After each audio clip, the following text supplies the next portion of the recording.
Assalamualaikum warahmatullahi wabarakatuh. Perkenalkan, nama saya Vincentia Paulina. Di sini saya akan menjelaskan tentang kantor pusat dan kantor cabang. Yang pertama ada kantor pusat. Kantor pusat adalah pusat operasional utama dari suatu perusahaan yang bertanggung jawab untuk pengelolaan strategi, kebijakan, dan pengambilan keputusan penting yang mempengaruhi seluruh bagian atau unit perusahaan. Kantor pusat biasanya berada di lokasi yang strategis dan merupakan tempat di mana manajemen puncak berada. Selanjutnya ada tujuan kantor pusat. Di sini ada 4, yaitu pengambilan keputusan strategis, koordinasi antar cabang dan unit, pengelolaan sumber daya, perencanaan, dan pengawasan. Selanjutnya ada struktur organisasi kantor pusat. Struktur ini biasanya terdiri dari manajemen puncak, divisi keuangan dan akuntansi, divisi sumber daya manusia, divisi pemasaran, divisi operasional dan produksi, divisi teknologi dan sistem informasi, divisi hukum dan kepatuhan. Selanjutnya ada kantor cabang.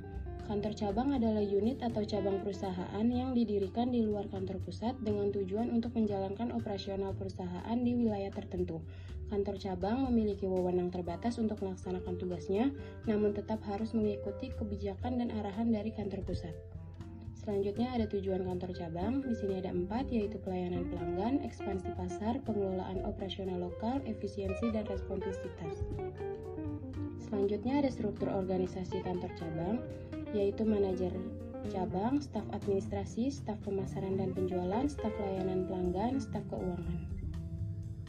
Di sini selanjutnya ada perbedaan kantor pusat dan kantor cabang. Yang pertama dilihat dari lokasi. Kantor pusat merupakan kantor utama perusahaan yang biasanya terletak di kota atau lokasi yang strategis. Kantor pusat menjadi pusat pengambilan keputusan dan pengelolaan utama perusahaan. Sedangkan kantor cabang terletak di lokasi yang berbeda dari kantor pusat, seringkali di luar kota atau wilayah lain.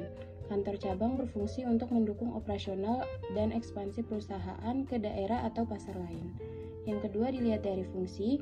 Kantor pusat bertanggung jawab untuk pengelolaan strategis perusahaan, pengambilan keputusan utama, perencanaan bisnis jangka panjang, dan pengelolaan keuangan dan sumber daya perusahaan secara keseluruhan.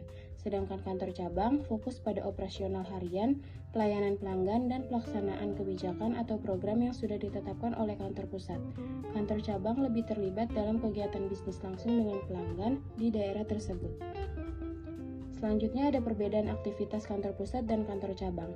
Kantor pusat pengambilan keputusan strategis, pengelolaan keuangan dan sumber daya, koordinasi kebijakan dan prosedur, pengawasan dan pengendalian, menyusun laporan keuangan konsolidasi untuk seluruh perusahaan, mengelola perencanaan anggaran dan pengendalian keuangan secara keseluruhan, dan menganalisis hasil keuangan serta memberikan rekomendasi untuk perbaikan dan efisiensi.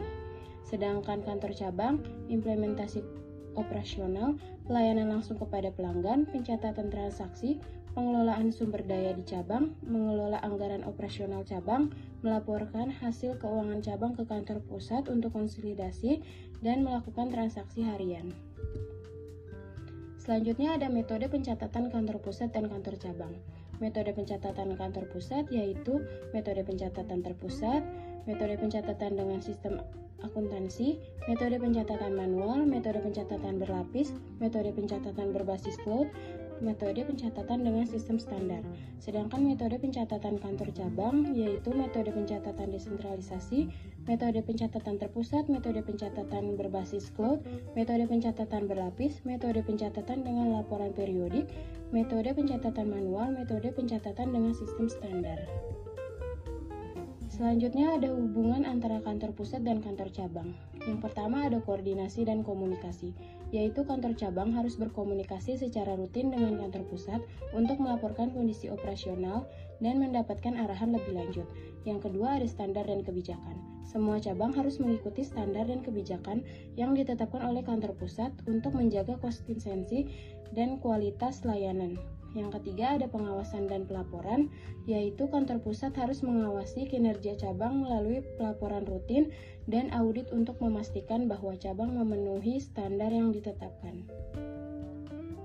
Di sini ada kesimpulan, kantor pusat dan kantor cabang memiliki peran yang berbeda, namun saling mendukung dalam menjalankan perusahaan.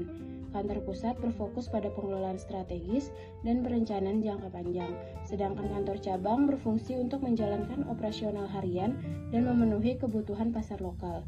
Kedua entitas ini harus bekerja sama secara erat untuk memastikan perusahaan beroperasi dengan lancar dan berhasil mencapai tujuan bisnisnya. Sekian presentasi dari saya, untuk kurang dan lebihnya saya mohon maaf. Terima kasih.